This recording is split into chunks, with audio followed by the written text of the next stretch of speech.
Good morning, Cara Bradley here, bringing you Busy Mind Week. We are talking about our traits, the traits of our speedy, crazy busy, sloppy, busy mind that we all have. We have just been conditioned, my friend, to think all day long, and there's no space. There's no white space in the mind for us to actually hear ourselves think, right? Do you ever feel that way? I can't hear myself think. So one of the best ways to get on the mental strength training journey, which is what I hope you will join me for as we continue on with these morning messages, as we begin to train our mind to be strong, calm, and clear, the best thing to do is start to notice. Notice what your busy mind is so busy doing. And so for the next couple of days, I'm going to talk to you about some of the traits of the busy mind that I wrote about in my book, On The Verge. The first one, and one of my favorites because I relate to it so well, is sloppy brain. When our minds are overcrowded with thinking, and thinking can include planning, forecasting, remembering, judging, comparing, all of that fun stuff, just trying to process the onslaught of information coming at us 24/7. What happens is we start to get sloppy. When we're not focused, when we're not paying attention, we do stupid shit, right? We drop things. I do.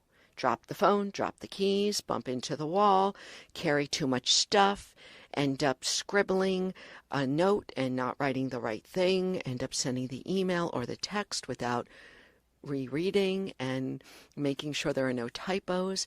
How many of us do this daily? I'm still guilty of it. I still catch myself in this sloppy brain. You know, when you just are scatterbrained, isn't that the term? Scatterbrained, right? Flighty, confused. When we are not paying attention to what's happening precisely in the moment that we're in, accidents happen. And sometimes those accidents aren't as little as dropping keys. Sometimes those accidents can be really, really damaging. So get to know what your busy mind is so busy doing. And you can start by noticing sloppy brain moments. And here we go. Let's go way back into, a couple of weeks ago when I talked about loving kindness. So when you notice sloppy brain, don't beat yourself up. Just give yourself a break and say, hey, sloppy brain girl, sloppy brain guy. Slow down. Or there, sweetheart. It's okay. Come on, just stay with this. Let's not make a mistake here. When I've worked with athletes, elite athletes, national championship athletes, I've told them that in many ways championships are won or lost because of sloppy brain.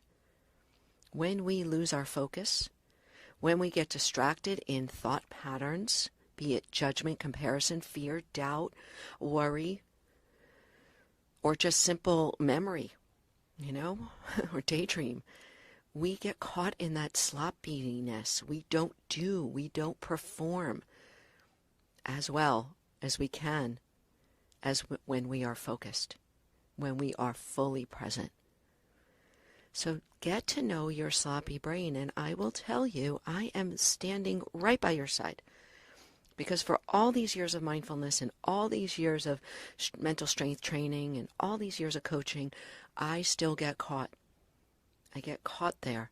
For me, I find that a lot of it is just typos. I send stuff out without checking, right? Busy me. It's not best me. When I'm in my busy mind, I get sloppy. How about you? I'd love to hear how you get sloppy. Now, of course, there's like the tripping and the, banging around and the dropping stuff and the mistakes. And there's also sloppy speech. When we are not present, we get sloppy in the way we speak to one another, and we say stuff. It's like, oh my God, as the words are coming out of your mouth, you're like, oh, don't say that, right? This is one of the traits of our busy mind. Tomorrow we'll talk about another one. So for today, go out there and notice your sloppy brain and be kind to yourself. Be nice. Don't beat yourself up. The more you notice sloppy brain, the more quickly you'll catch it in the future. And this is part of your mental strength training. So thank you for joining me. Hey, grab some of the links in the show notes. There's loads there for you, including my book, On The Verge, Wake Up, Show Up, and Shine. Also, if you feel called, if you're gaining value from this podcast, please give me a review. It will definitely help more people find these morning messages. Thank you again, everyone. Have a wonderfully focused day. Be well.